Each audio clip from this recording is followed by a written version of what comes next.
Hi, this is Lace with Vital Worldwide Logistics, and I'm here to bring you Vital's question of the day.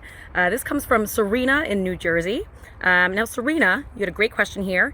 You said, how is my freight charged if it's going to be shipped via air versus ocean? So, great question. First thing we have to look at is the commodity.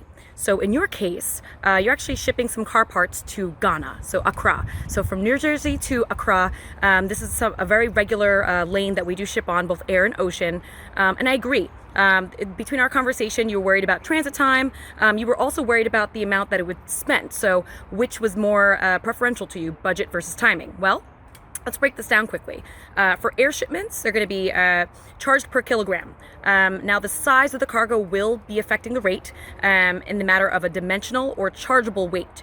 So what you're looking at is weight and volume, which is technically however much space that the cargo will take up in the plane.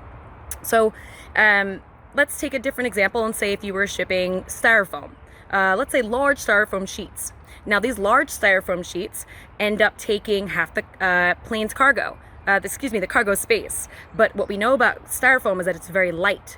So not even depending on the weight there, now you're getting charged for the exact space that it's taking up in the plane, which will be the equivalent of different freight of different weight. Now, the idea as well is for ocean, right? The amount of space that you're taking, but in this matter, it's really broken up into two parts. One would be the full container, versus a less than container load. So for the full container, you're going to be charged by the carrier per container that will be moved from port to port.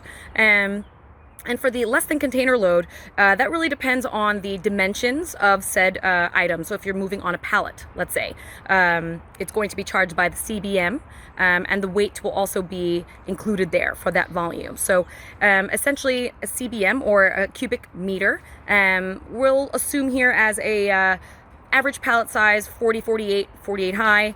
That's a typical standard size here in the US. That would be considered a single CBM. Now, the other charges associated with the freight for ocean, if you're shipping full container or less than container load, would also include having the delivery, the pickup, the customs clearance, and destination handling. And those are charged separately from your freight forwarder.